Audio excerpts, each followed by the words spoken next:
아침에 나로 주의 인자한 말씀을 듣게 하소서. 성도 여러분 안녕하세요. 금요일입니다. 오늘도 하나님의 사랑이 여러분들의 삶의 자리에 가득하기를 간절히 소망합니다. 말씀 한 국 봅니다. 잠언서 3장 27절부터 35절까지의 말씀을 봉독해 드립니다. 내 손이 선을 베풀 힘이 있거든 마땅히 받을 자에게 베풀기를 아끼지 말며 내게 있거든 이웃에게 이르기를 갔다가 다시 오라 내일 주겠노라 하지 말며 내 이웃이 내 곁에서 평안히 살거든 그를 해하려고 꾀하지 말며 사람이 내게 악을 행하지 아니하였거든 까닭 없이 더불어 다투지 말며 포악한 자를 부러워하지 말며 그의 어떤 행위도 따르지 말라. 대저 패역한 자는 여호와께서 미워하시나 정직한 자에게는 그의 교통하심이 있으며 악인의 집에는 여호와의 저주가 있거니와 의인의 집에는 복이 있느니라. 진실로 그는 거만한 자를 비웃으시며 겸손한 자에게 은혜를 베푸시나니 지혜로운 자는 영광을 기업으로 받거니와 미련한 자의 영달함은 수치가 되느니라. 아멘. 오늘 말씀을 큐티를 하면서 33절 말씀을 다시 한번 제가 읽어드립니다. 악인의 집에는 여호와의 저주가 있거니와 의인의 집에는 복이 있느니라. 아멘. 여러분, 우리는 보통 집 그러면 머리에 떠오르는 것이 사람이기보다 먼저 건물이 떠오르죠. 사람이 살고 있는 그 건물, 그것을 우리는 보통 집이다 그렇게 말해요. 근데 성경에서는 이 집 그러면 그 건물보다 그 안에 살고 있는 사람, 그 가족, 그들 속에서의 관계, 또 그들이 그 안에서 살아가는 삶의 내용, 이런 것들을 의미를 해요. 그래서 의인의 집, 악인의 집이라는 것은 집은 똑같죠. 근데 그 안에 거하는 사람, 그 사람들이 의인의 삶을 사는지 악인의 삶을 사는지 그것이 중요하다 그 말이에요. 집안에 누가 사느냐에 따라서 그 집의 성격이 달라지죠. 무당이 살면 무당집이 됩니다. 목사가 살면 목사의 집이 되고요. 그 집에서 술을 팔면 술집이 됩니다. 죄수들이 살면 교도소가 되고요. 경찰들이 머물면 경찰서가 됩니다.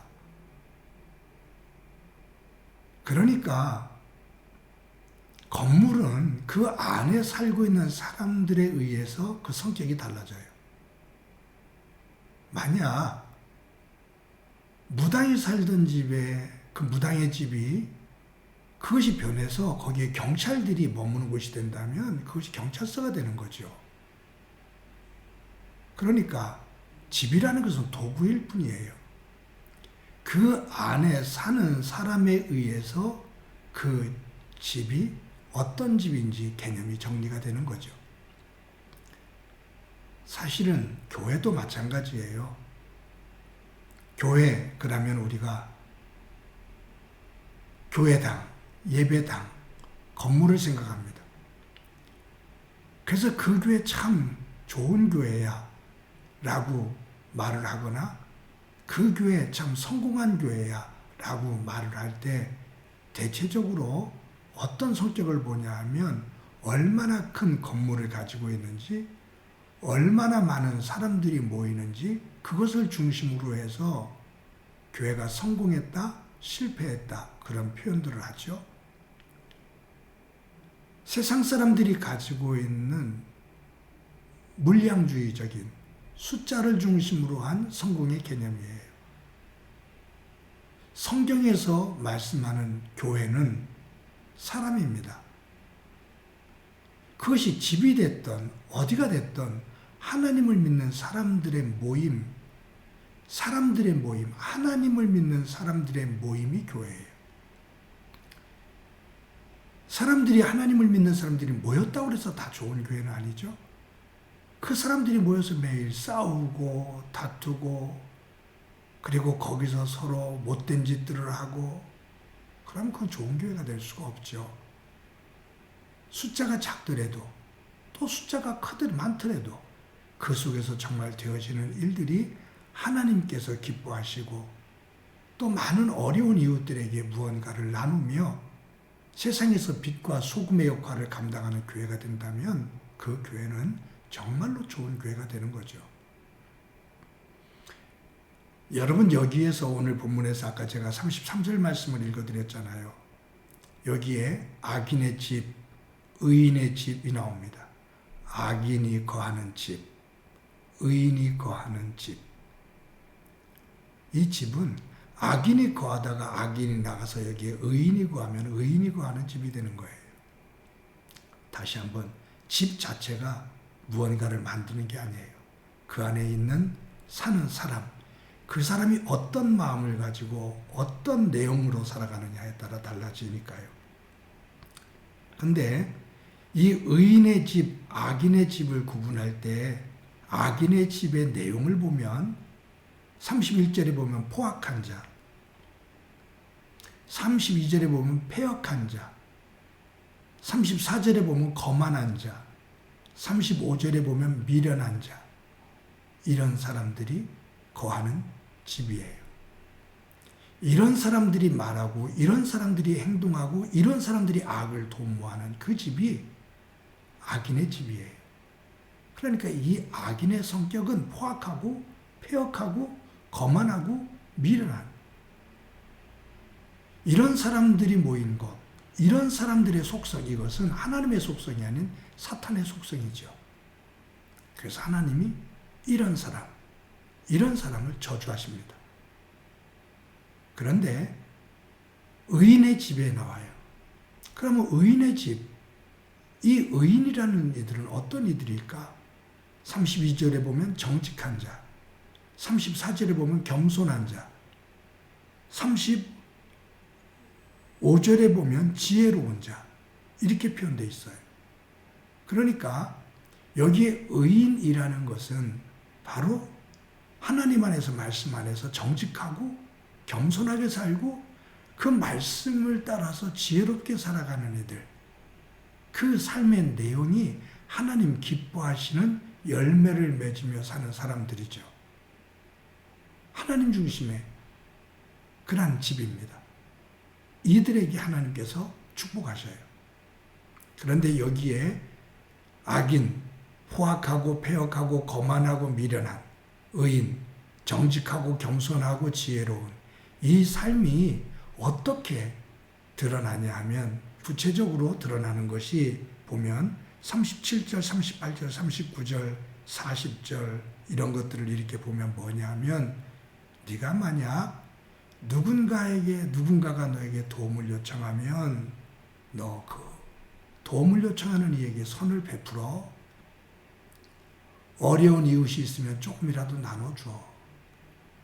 만약 네가 여력이 있는데 어려운 사람이 나 좀 도와줘 라고 말하면 도울 수 있는 힘이 있으면서도 내일 와 라고 말하지 마. 그냥 도와줘. 자꾸 미련 두지 말고 미적거리지 말고 도와줄 수 있을 때 도와줘. 그 사람이 어려운 사람이 정말 고마워할 수 있도록 도와줘. 또 한 가지는 누군가가 평안하게 살고 있으면 그 평안을 깨려고 하지 마. 다른 사람이 평안을 가지고 살고 있으면 그 평안을 깨는 일 하지 마. 또 뭐라고 말씀하냐 하면 여기에 또 다른 사람들과 끄떡없이 다투려고 하지 마. 남의 평안을 깨고 이유 없이 사람들과 다투는 사람들은 누구냐 하면 포악하고 패역하고 거만하고 미련한 사람들이에요. 정직하고 겸손하고 지혜로운 사람은 다른 사람의 평안을 깨지 않고 칭찬하죠. 이유 없이 다른 사람과 다투려고 하질 않아요. 다툼을 말리죠. 하나님께서 오늘 말씀 속에서 악인의 집은 하나님께서 저주하고 의인의 집은 하나님께서 복되게 하신다고 말씀하셨는데, 저와 여러분의 삶이 악인의 집의 삶이 아닌 의인의 집의 삶이 되어지는 은혜가 있기를 소망합니다. 그것이 우리의 삶 속에서 오늘도 조그만 것 하나라도 서로 나누며 평온을 만들며 화목을 만들며 사는 가운데 그곳에 하나님의 은혜가 충만하기를 간절히 소망합니다. 한번 기도드립니다. 하나님의 은혜를 감사합니다. 귀한 날 주신 것 감사합니다. 우리가 거하는 집이 악인의 집이 되지 않게 하옵소서. 의인의 집이 되어 하나님의 복의 사람들 처소가 되게 하옵소서.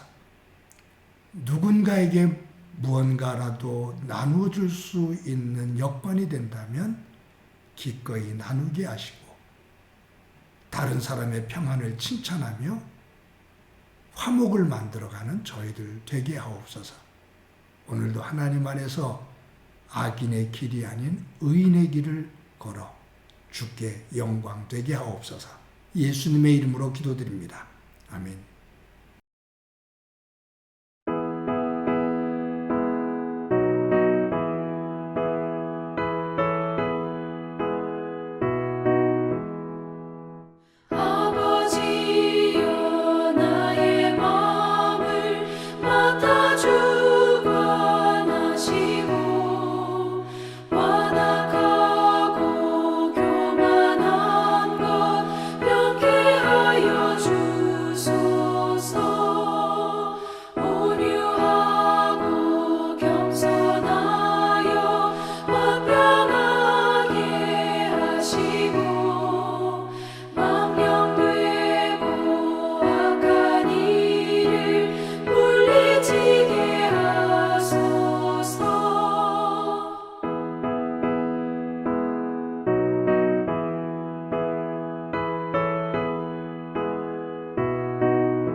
구세주의 흘린 피로 죄를 씻어 주시고